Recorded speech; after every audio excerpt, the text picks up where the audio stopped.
नमस्कार प्यारे बच्चों, मैं जी स्वागत करता हूं आपके अपने प्यारे परिवार रोजगार वेद अंकित एप्लीकेशन पर। कैसे हैं आप सब लोग? आशा करता हूं अच्छे होंगे, स्वस्थ होंगे, लाजवाब होंगे।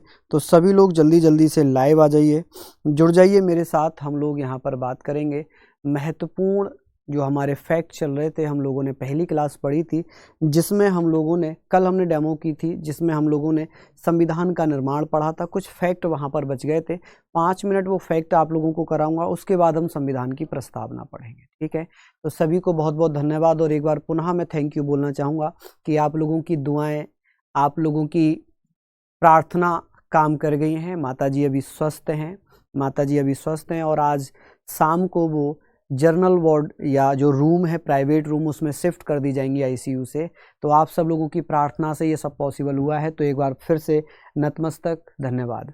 तो हम लोग बात करेंगे प्रस्तावना को लेकर कि सर प्रस्तावना के बारे में मैं बात करूंगा।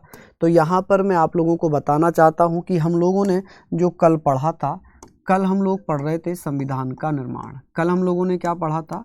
कल हमने पढ़ा था संविधान का निर्माण। क्या पढ़ा था हमने? संविधान का निर्माण। यही तो हम लोगों ने पढ़ा था, संविधान का निर्माण। मेकिंग ऑफ कॉन्स्टिट्यूशन कल हम लोगों ने पढ़ा था। क्या पढ़ा था बेटा? Making of constitution. तो आप लोग बेफिक्र होकर पढ़िए आसानी से। ठीक है, सारी जो बहुत सिंपल भाषा में मैं आपको समझाता हुआ चलूँगा।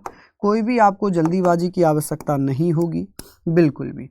देखिए, संविधान में हम लोग कुछ फैक्ट पढ़ रहे थे, ये हमारे फैक्ट ही चल रहे थे, जो वन लाइनर फैक्ट हम लोग बोलते हैं। आपके एग्जाम में जो सबसे ज़्यादा पूछा जाता है, उन चीज़ों पर मैं चर्चा कर रहा हूँ। जैसे कि अगर मैं बात करूँ आप लोगों से, जैसे कि मैं बात करता हूँ तो आप लोग कहेंगे सर यहाँ पर अगर मैं बात करूँ तो विश्व में प्रथम संविधान किसका माना जाता है? प्रथम अगर पूछा जाता है विश्व में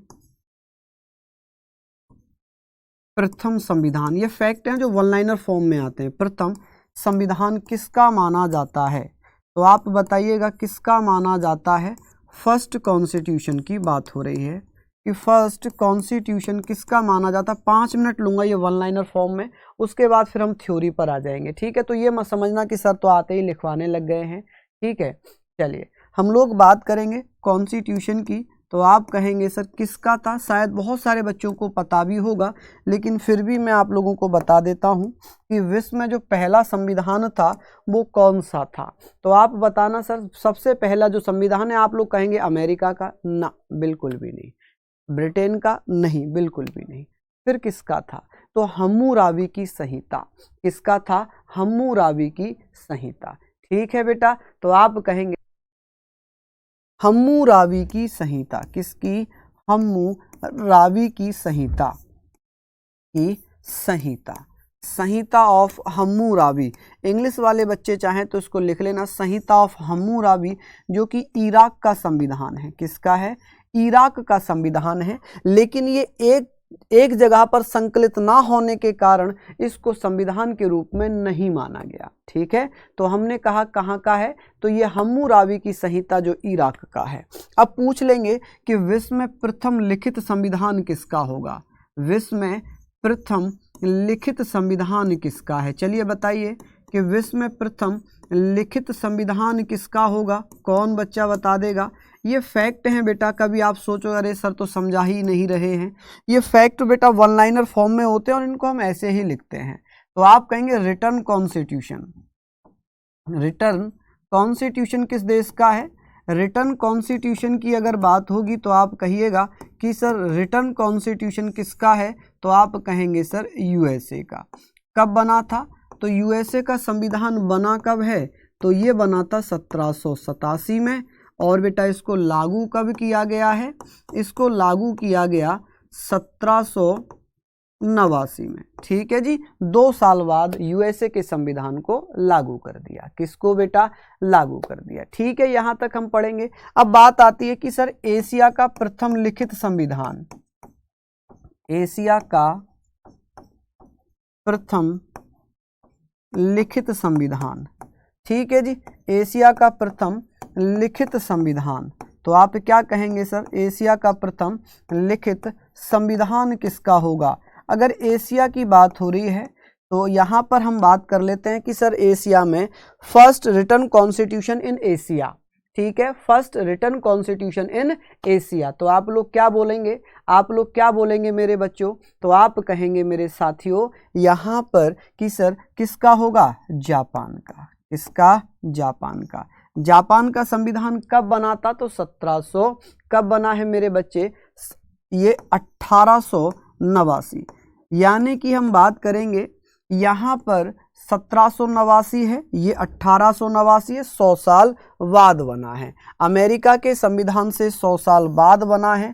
और यहाँ पर जो नया संविधान है, यहाँ पर नया संविधान कब लागू हुआ है, नया संविधान, न्यू कॉन्स्टिट्यूशन कब लागू हुआ, न्यू कॉन्स्टिट्यूशन कब लागू हुआ है जापान का, तो आप लोग बताना सर। नया संविधान लागू हुआ है 3 मई, कब, 3 मई 1947 में, 1947 में जापान में नया संविधान लागू हुआ है। ठीक है, चलिए आगे बात करते हैं। आगे बात करते हैं, जापान पहला एशिया का ऐसा देश है जिसने अपना संविधान लिखा है। अब बात करेंगे विश्व में सबसे छोटा संविधान किसका है, विश्व में सबसे छोटा संविधान किसका है मेरे भैया, तो आप बताना। ये पहले आप बताओ, लिख लिया क्या, इतना लिख लिया होगा। विश्व में सबसे छोटा संविधान किसका है, विश्व में छोटा संविधान किसका होगा, छोटा संविधान किसका है, जरा बताइए कि सर सबसे छोटा संविधान किसका होगा। तो संविधान, small constitution in the world. तो स्मॉल कॉन्स्टिट्यूशन, हिंदी इंग्लिश दोनों भाषाएं लिख रहा हूं मैं, ठीक है, कॉन्स्टिट्यूशन इन दी वर्ल्ड, कि सर ये बताएं वर्ल्ड में सबसे छोटा संविधान किसका है। तो बहुत सारे बच्चे बताते हैं अमेरिका, सबसे ज़्यादा बच्चे यही बताते हैं अमेरिका। यही बताओगे आप, नहीं मेरे बाबू, अमेरिका नहीं होगा।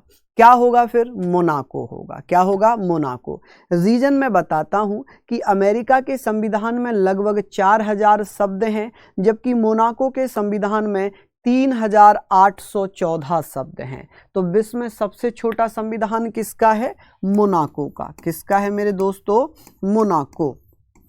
मोनाको कि सर यहाँ पर इसके संविधान में कितने शब्द हैं, तो 3814 शब्द हैं। कि मोनाको के संविधान में कितने वर्ष हैं, तो आप कहेंगे सर कितने वर्ष हो जाएंगे, 3814।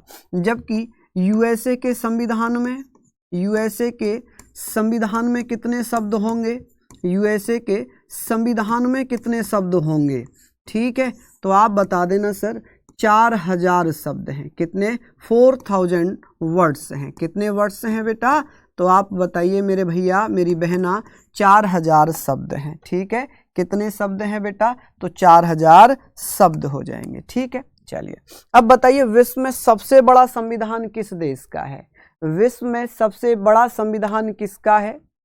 हाँ जी, जितेंद्र जी कुछ पूछ रहे हैं, देखना इनका क्वेश्चन हो तो मुझे बताएं, जो भी बच्चे क्वेश्चन पूछें। मेरे बच्चों अगर मैं आपका कमेंट नहीं देख पा रहा हूँ या नहीं पढ़ पा रहा हूँ, इसका मतलब ये होगा कि मैं इधर देख रहा हूँ, इधर लिख रहा हूँ। जैसे ही आपका क्वेश्चन मुझे मिलेगा मैं उसका रिप्लाई जरूर करूंगा, तो बेफिक्र रहिए, नोट्स बना लीजिए। और बाकी ये बोर्ड पीडीएफ भी मिल जाएगी, हैंड रिटन पीडीएफ भी आपको मिल जाएगी। ठीक है, चलिए हम लोग बात कर रहे हैं कि विश्व में सबसे बड़ा संविधान किसका होगा, विश्व में बड़ा संविधान किसका है, बड़ा संविधान किसका होगा, तो आप बताइए biggest constitution in the world.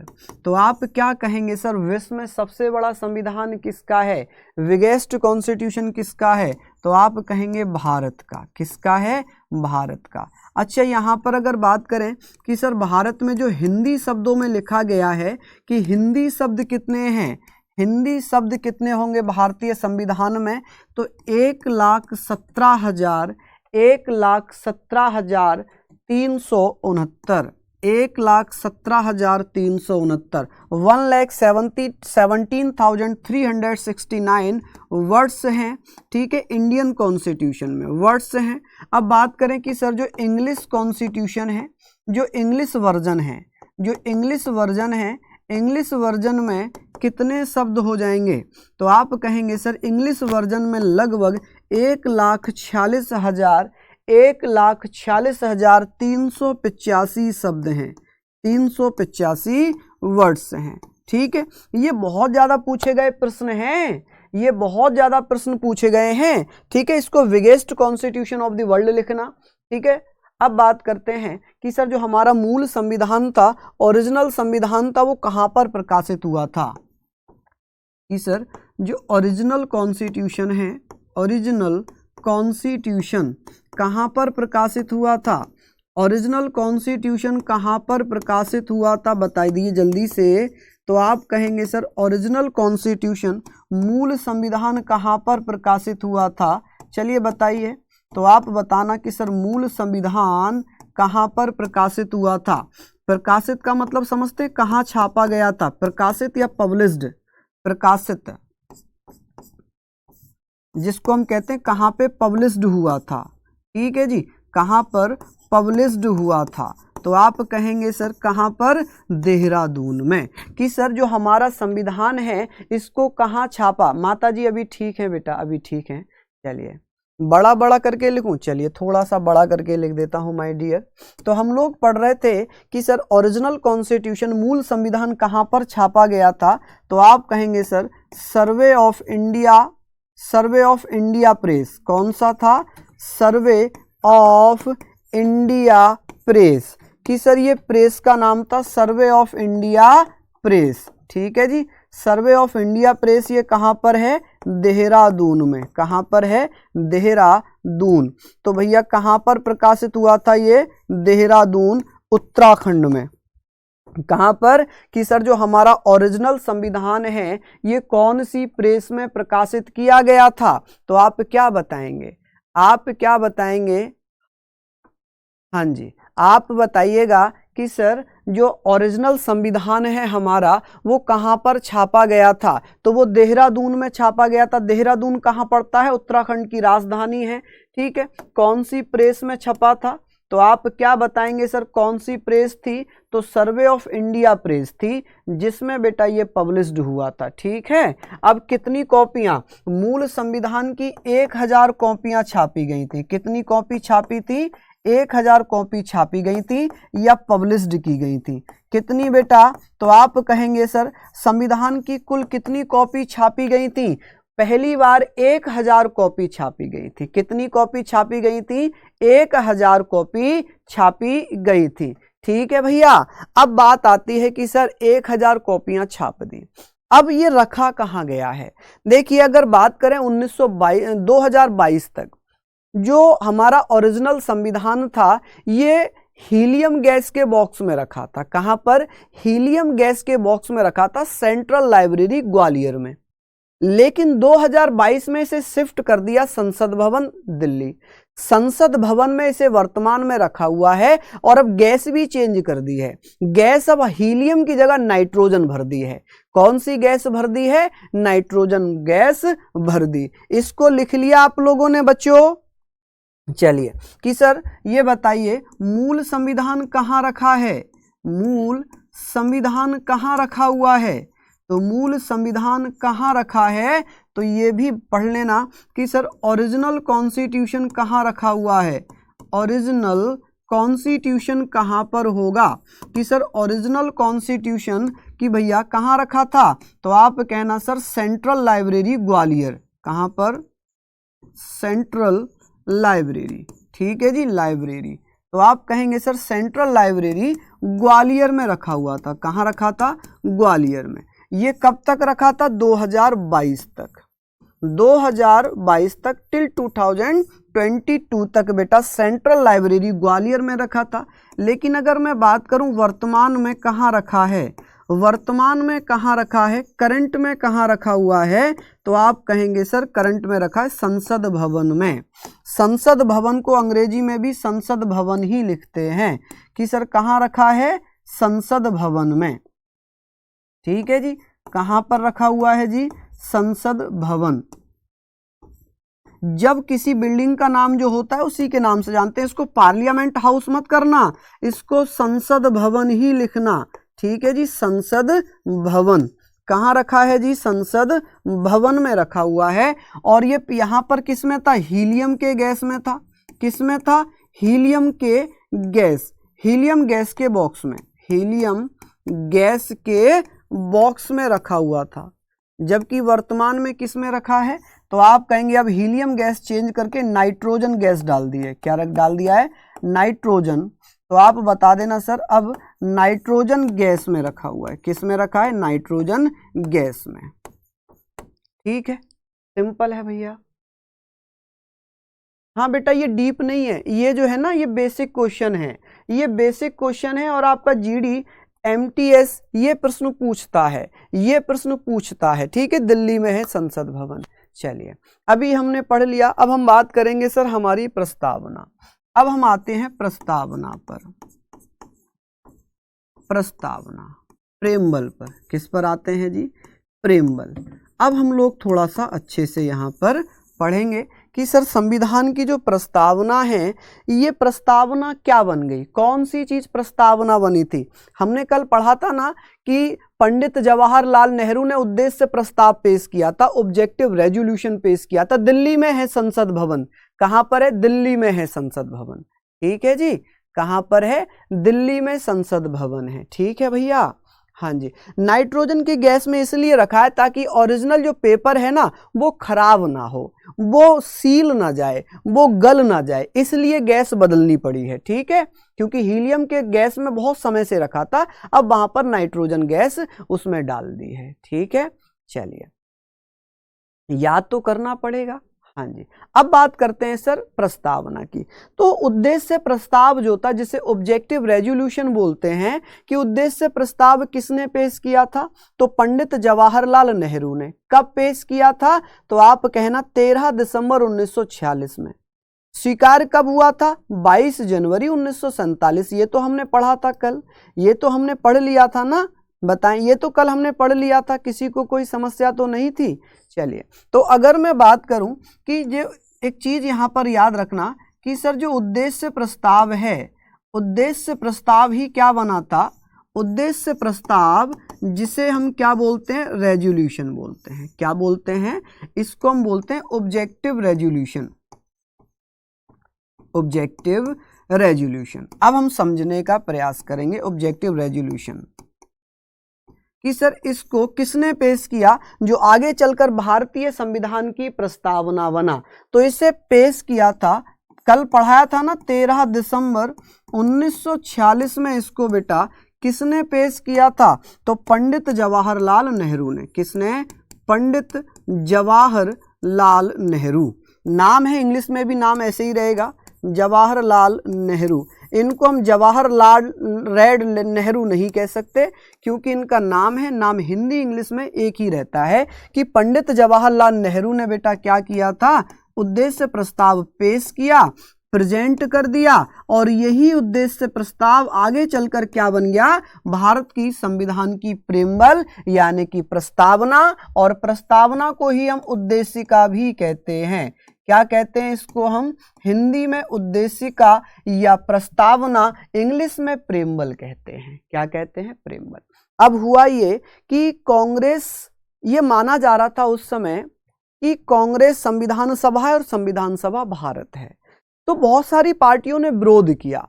वो आई भी नहीं, उन्होंने चेक भी नहीं किया, प्रस्तावना को चेक भी नहीं किया। यही कारण रहा कि प्रस्तावना 13 दिसंबर 1946 में पेश की गई और उसके लगभग 1 महीने बाद इसको स्वीकार कर लिया गया।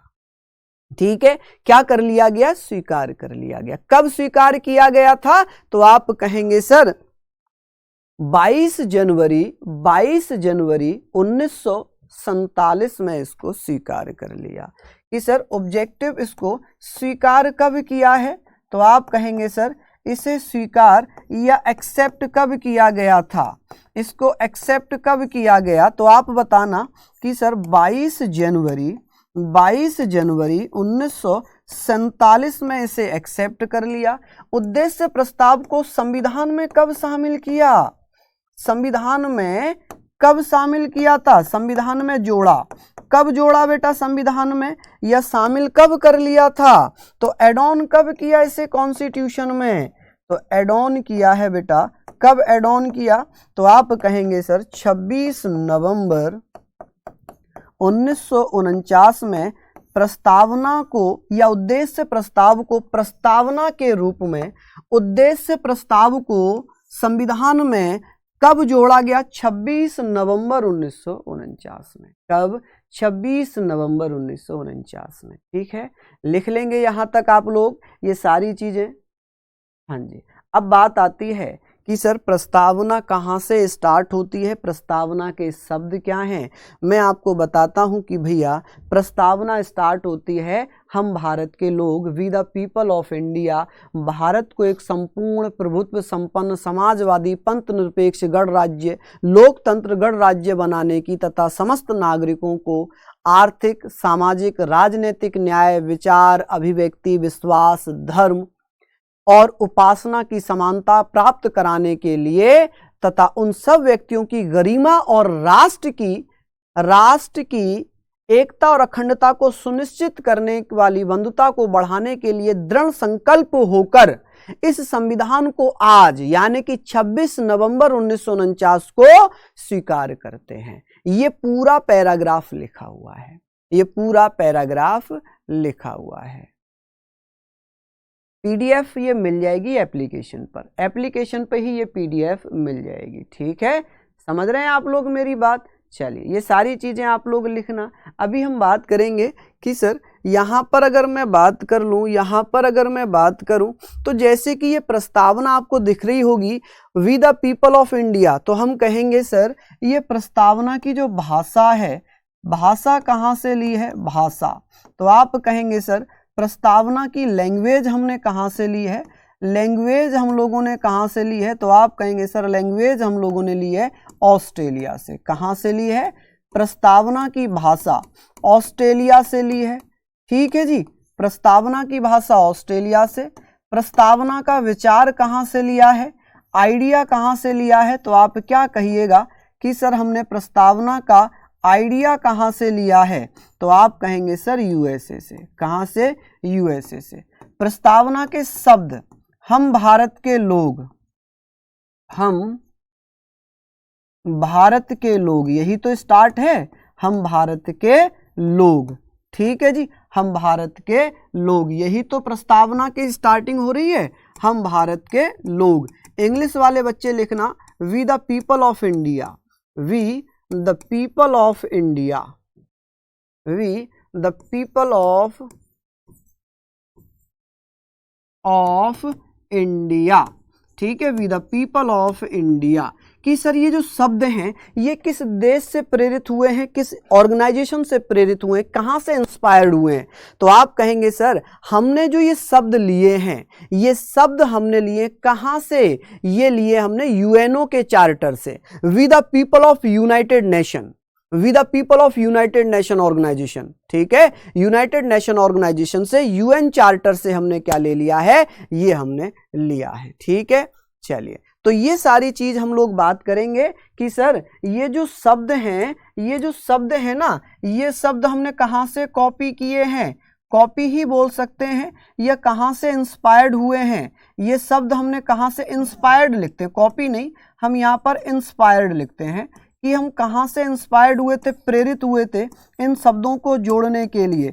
तो हम कहाँ से प्रेरित हुए थे बेटा? यूएनओ के चार्टर से, यूएनओ के चार्टर से। ये क्वेश्चन आपका पूछा गया है, एमटीएस में क्वेश्चन पूछा था कि हम भारत के लोग जो शब्द हैं भारतीय प्रस्तावना के हमने कहाँ से लिए हैं? तो यूएन के चार्टर से। ठीक है, यूएन के चार्टर से हमने लिए हैं। ठीक है बच्चे, अब बात करेंगे कि सर यहाँ पर कुछ स्टेटमेंट हैं। जैसे आपसे पूछा जाता है कि प्रस्तावना को संविधान की आत्मा किसने कहा? बेटा साथ के साथ लिख रहे हो तो बहुत अच्छी बात है, अगर नहीं लिख पा रहे हो तो पीडीएफ ये वाली भी मिलेगी और हैंड रिटन पीडीएफ भी मिलेगी। ठीक है, चलिए, तो हम बात करेंगे तो आप बताना बेटा, ये तो सारी चीजें आप लोगों ने नोट डाउन कर ली होंगी। ठीक है, नहीं की हैं तो कर लीजिए। अब बात कर रहे थे कि सर स्टेटमेंट,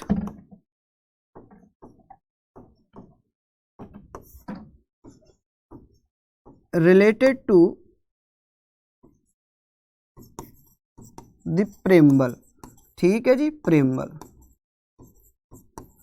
प्रस्तावना से संबंधित कथन, से संबंधित कथन कि किसने क्या कहा है, ऐसे क्वेश्चंस भी पूछे जाते हैं। बताइए संविधान की आत्मा किसने कहा था। यहां पर मैं लिख रहा हूं कि सर प्रस्तावना को संविधान की आत्मा किसने कहा। यह बहुत अच्छा क्वेश्चन है और बहुत ज्यादा पूछा जाता है। प्रस्तावना को संविधान की आत्मा किसने कहा है। Soul of constitution, soul of constitution किसने कहा था प्रेमबल को, सोल ऑफ कॉन्स्टिट्यूशन। तो आप कहेंगे सर सोल ऑफ कॉन्स्टिट्यूशन कि सर प्रस्तावना को संविधान की आत्मा ठाकुरदास भार्गव ने कहा। किसने कहा, ठाकुरदास भार्गव। कि सर ठाकुरदास भार्गव द्वारा क्या कहा गया है कि प्रस्तावना को संविधान की आत्मा कहा। कि सर बहुत अच्छा क्वेश्चन है कि संविधान की आत्मा किसे कहते हैं, ठाकुरदास भार्गव को। ठाकुरदास भार्गव द्वारा संविधान की आत्मा किसको कहा गया, प्रस्तावना को। जबकि नेहरू जी ने संविधान की आत्मा किसको कहा है, प्रस्तावना को। डॉक्टर भीमराव अंबेडकर ने प्रस्तावना को क्या कहा है, तो कुछ भी नहीं कहा है। उन्होंने अनुच्छेद 32 को कहा है संविधान की आत्मा। ठीक है, एक बच्चा कह रहा है इतना डीप। अरे बेटा ये तो पिछले ही साल पूछा गया है, ये डीप कहाँ है, ये डीप नहीं है मेरे शेर। आपने भरोसा किया है मेरे ऊपर तो भरोसा दिखाओ और मैं ये आपको पूरा करूंगा। एक भी क्वेश्चन ना तो लास्ट ईयर बाहर आया था ना अब बाहर जाएगा, बिल्कुल भी बाहर नहीं जाएगा। मेरे ऊपर भरोसा करो, विश्वास करो, मैं पूरे में पूरे नंबर दिलवाए हैं पिछले जीडी में। ठीक है, हाँ जी। तो इतना एक्सपीरियंस हो चुका है कि जीडी किस लेवल के क्वेश्चंस पूछ रहा है। ठीक है, यहां पर एक कथन ये हुआ, एक कथन होता है कि प्रस्तावना को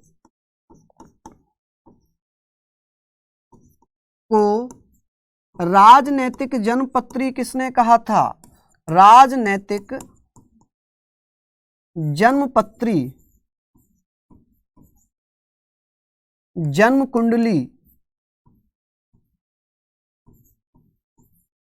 या होरोस्कोप किसने कहा था, होरोस्कोप किसने कहा था। तो आप कहेंगे के एम मुंशी ने कहा। किसने कहा, के एम मुंशी। के एम मुंशी ने प्रस्तावना को राजनीतिक जन्मपत्री या जन्म कुंडली कहा। इंग्लिश में होरोस्कोप कहा। क्या कहा, होरोस्कोप कहा। ठीक है, चलिए। हाँ जी सर, आर्मी जीडी, बिल्कुल बेटा बिल्कुल। ठीक है, परेशान बिल्कुल भी मत होइए, परेशान बिल्कुल भी मत होइए, बिल्कुल भी मत होइए, बिल्कुल भी टेंशन लेने की जरूरत नहीं है। अब एक कथन और है कि सर एक अर्नेस्ट वॉकर है, अर्नेस्ट वॉकर संविधान की प्रस्तावना को क्या कहते हैं। अर्नेस्ट वॉकर ने संविधान की प्रस्तावना को कहा कि संविधान की प्रस्तावना संविधान निर्माताओं के विचारों की जानने की कुंजी है। Key to know thoughts of the maker of the Indian constitution. कि संविधान निर्माताओं के विचारों की जानने की कुंजी क्या है, तो आप कहेंगे सर क्या होगी। तो एक तीसरा स्टेटमेंट भी लिख रहा हूं। ठीक है, यहां प्रस्तावना यानी कि प्रेमबल, तो बार बार लिखने की जरूरत तो नहीं है, प्रस्तावना को प्रेमबल बोलते हैं, ये लिखने की जरूरत तो नहीं है। प्रस्तावना या प्रेमबल को संविधान निर्माताओं के विचारों की जानने की कुंजी, संविधान निर्माताओं के विचारों की जानने की कुंजी, के जानने की कुंजी की कुंजी, इसको क्या बोलेंगे इंग्लिश में, की टू नो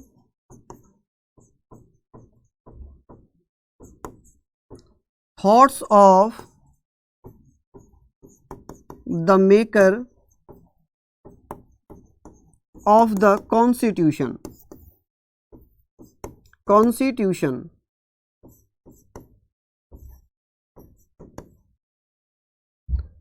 और क्या लिखा था, और क्या लिखा है, और बेटा इन्होंने ही क्या लिखा था, प्रस्तावना को संविधान का मुख्य नोट, संविधान का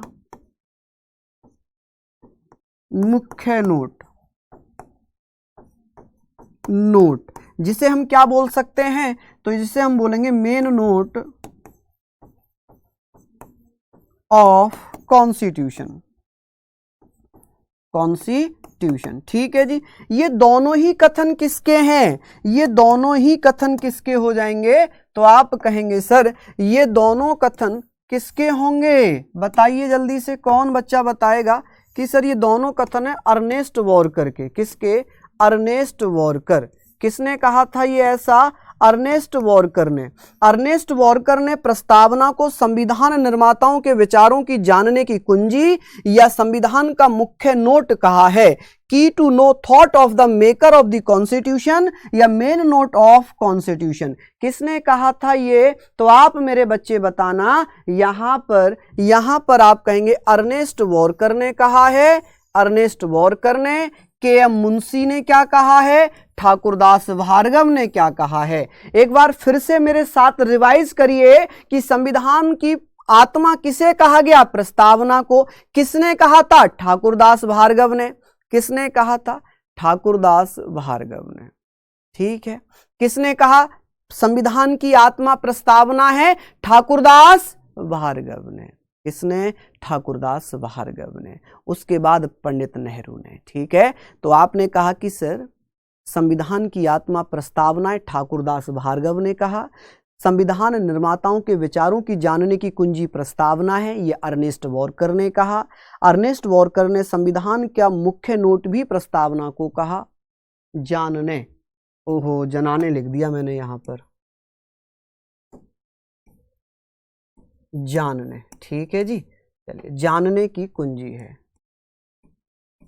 चलिए लिख लेंगे, ये तो कथन हो गए। अब हम दो केस पढ़ेंगे कि किस केस में प्रस्तावना को संविधान का अंग माना है और किस में संविधान का अंग नहीं माना। कौन से केस में कहा गया कि प्रस्तावना संविधान का भाग नहीं है, preamble is not a part of constitution. तो आप कहना कि सर प्रस्तावना संविधान का भाग नहीं है। ये मामला था कौन सा, बेरूवादी वर्सेस यूनियन गवर्नमेंट 1960। 1960 में बेरूवादी केस था, वेरूवादी केस था 1960 का, जिसमें कहा गया कि प्रस्तावना संविधान का भाग नहीं है ना। देखिए अगर आप पहली बार पढ़ रहे हैं इस चीज को तो हो सकता है अभी आपको समझ ना आ रहा हो, क्योंकि ये कथन है केवल, इसमें समझना ही क्या होगा, बताइए। प्रस्तावना को संविधान की आत्मा कहा है तो कहा है, ये तो फैक्ट है। अब इसमें मैं क्या समझा सकता हूं, मैं यही तो बता सकता हूं कि किसने कहा था। तो ठाकुरदास भार्गव ने प्रस्तावना को संविधान की आत्मा का, खत्म। कोई चीज इसमें है, चलिए ठीक है। एक बच्चा कह रहा है इंडियन आर्मी में, तो बेटा आपने ध्यान से नहीं पढ़ा होगा फिर, क्योंकि बहुत सारे बच्चों का सिलेक्शन इंडियन आर्मी में हुआ है, ठीक है। अब हो सकता है भाई अपनी गलती दूसरों पर मढ़ी जाती है, ये मैं समझता हूं अच्छे से। चलिए यहां तक आपने पढ़ लिया। अब हम बात करेंगे कि सर कुछ केस हैं, इंपॉर्टेंट केस हैं,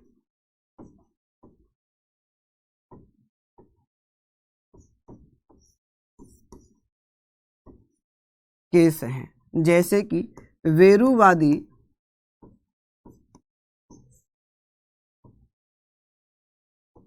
बनाम भारत संघ, भारत संघ। इसको इंग्लिश में लिखते हैं भैया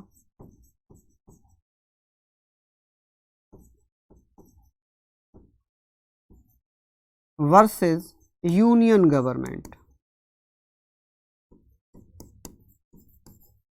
यूनियन गवर्नमेंट 1960, ठीक है। 1960 का ये केस था और इसमें सुप्रीम कोर्ट ने क्या कहा, सुप्रीम कोर्ट ने कहा कि प्रस्तावना संविधान का भाग नहीं है। इस केस में क्या कहा गया, प्रस्तावना संविधान का भाग नहीं है, प्रस्तावना संविधान का भाग नहीं है, संविधान का भाग नहीं है,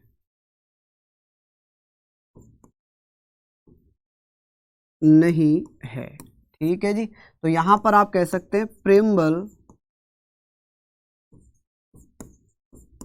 is not a part of constitution, not a part of constitution,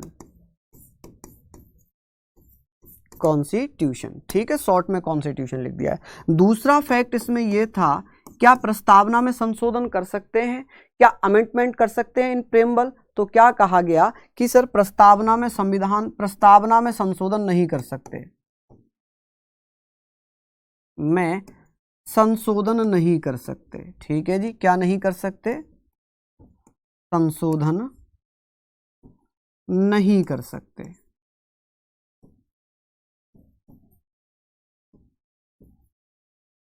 ठीक है, नहीं कर सकते। तो आप कहेंगे can not, can't be amendment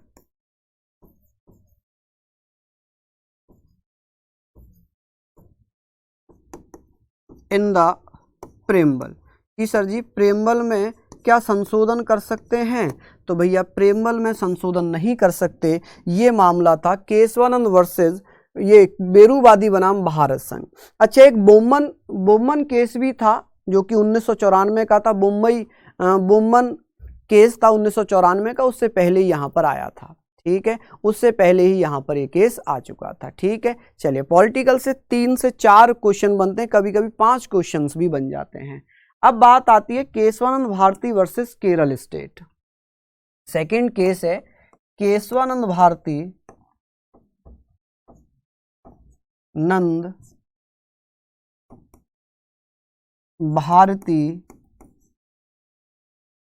versus Kerala state. Kerala, ये कब का है? 1973 का।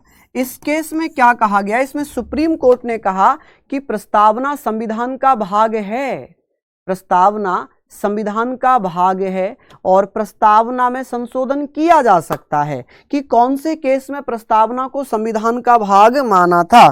तो आप कहेंगे सर यहां पर कि प्रस्तावना संविधान का भाग है,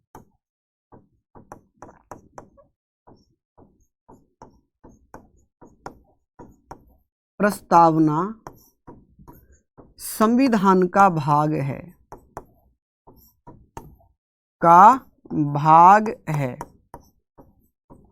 ठीक है जी, प्रस्तावना संविधान का भाग है। ठीक है, preamble is a part of constitution, कि भैया प्रस्तावना संविधान का भाग है और यहां पर इसमें क्या कर सकते हैं? संशोधन कर सकते हैं। ठीक है जी, प्रस्तावना में संशोधन कर सकते हैं,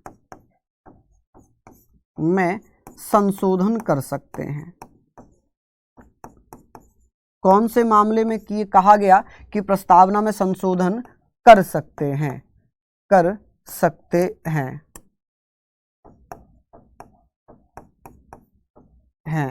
तो आप कहेंगे बेटा यहां पर, तो आप क्या कहेंगे बेटा? Can be amendment,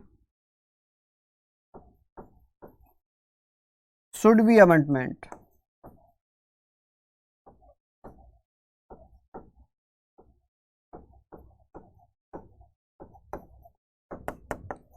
in the preamble, ठीक है, 2 केस ये हो गए, बिल्कुल देख सकते हैं, दोबारा से बिल्कुल देख सकते हैं। चलिए बहुत बहुत धन्यवाद। हाँ जी, बोर्ड पीडीएफ तो प्रिंट नहीं होगी क्योंकि बैकग्राउंड ब्लैक होगा, आप मोबाइल में पढ़ सकते हैं, बाकी जो हैंड रिटन होगा वो आपको मिल जाएगा। यहां पर मैंने 2 केस बताए। 2 केस कैसे आपके क्वेश्चंस आते हैं, मैं क्वेश्चंस भी बता देता हूं कि किस केस में कहा गया था कि प्रस्तावना संविधान का भाग नहीं है, preamble is not a part of constitution. तो वो था बेरूवादी बनाम भारत संघ 1960 का। इसमें कहा कि प्रस्तावना संविधान का भाग नहीं है और इसमें संशोधन भी नहीं कर सकते।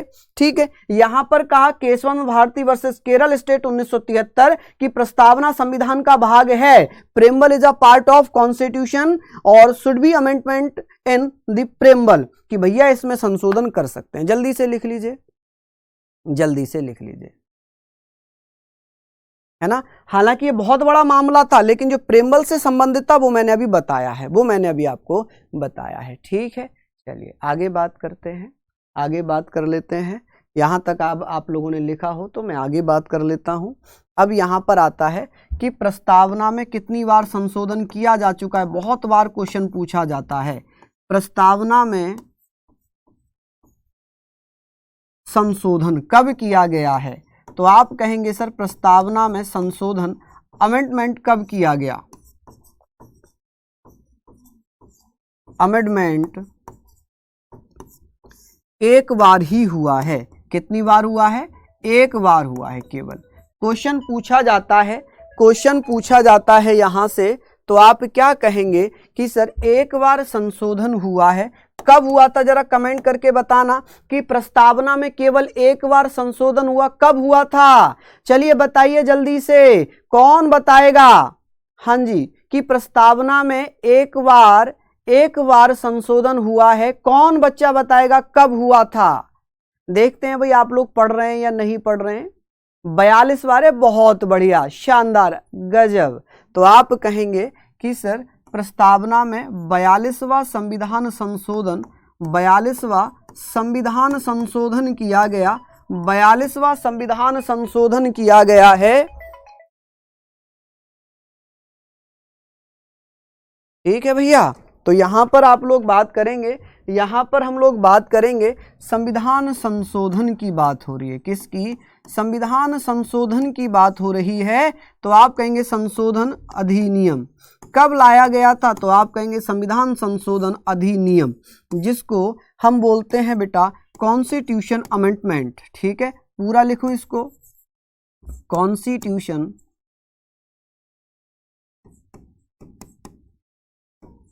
Constitution amendment. ठीक है जी, क्या है यहाँ पर?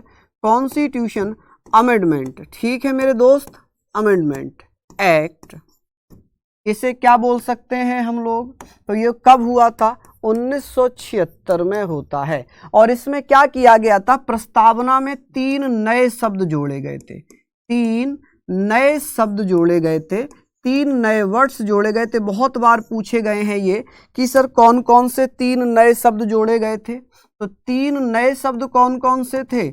एक था समाजवादी कि सर प्रस्तावना में समाजवादी शब्द जोड़ा गया, जिसे सोशलिस्ट बोलते हैं।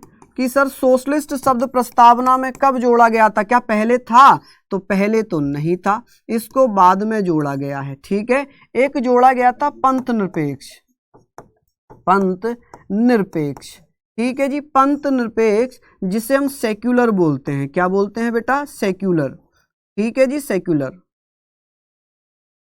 समझ गए आप लोग कि सेक्युलर शब्द कब जोड़ा गया। अब बात करते हैं कि सर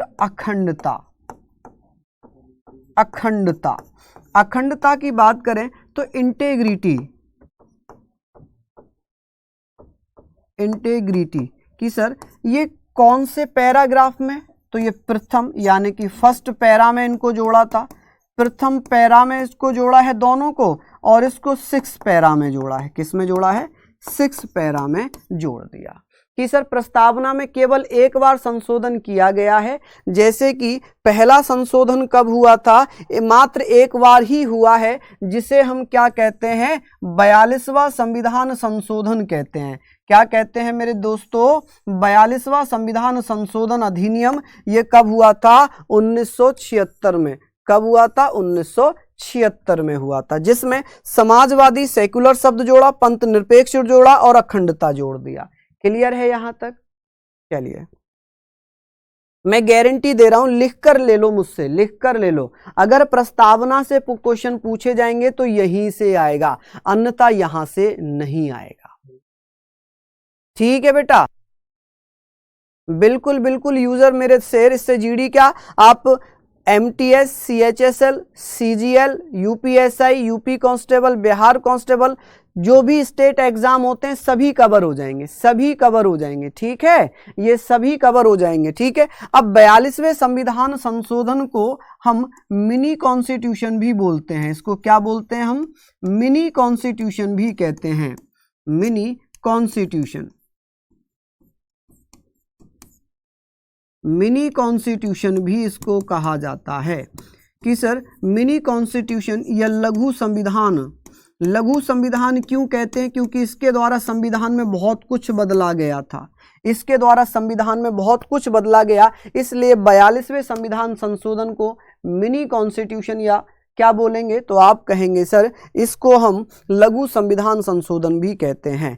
इससे ये बेटा हम लोग पढ़ लेंगे, है ना। अब 2-3 चीज़ और बची हैं, वो मैं आपको बताऊंगा बेटा नेक्स्ट क्लास में, क्योंकि अभी मुझे कॉस्मोस जाना है और यहाँ से मुझे 4.5 घंटे लग जाएंगे मुरादाबाद पहुँचने में। मैं माता जी के पास आज जा रहा हूँ, ठीक है। तो आशा करता हूँ आप लोग फिर से एक बार दुआ करेंगे, और क्लास अच्छी लगी होगी तो ज़रूर बेटा फीडबैक दीजिएगा कैसी आपको क्लास लगी। बाकी एक बार दुआ ज़रूर करना, ठीक है। वैसे आपकी दुआएं लग गई हैं, माता जी स्वस्थ हैं। चलिए बहुत बहुत धन्यवाद, नमस्कार, जय हिंद, जय भारत।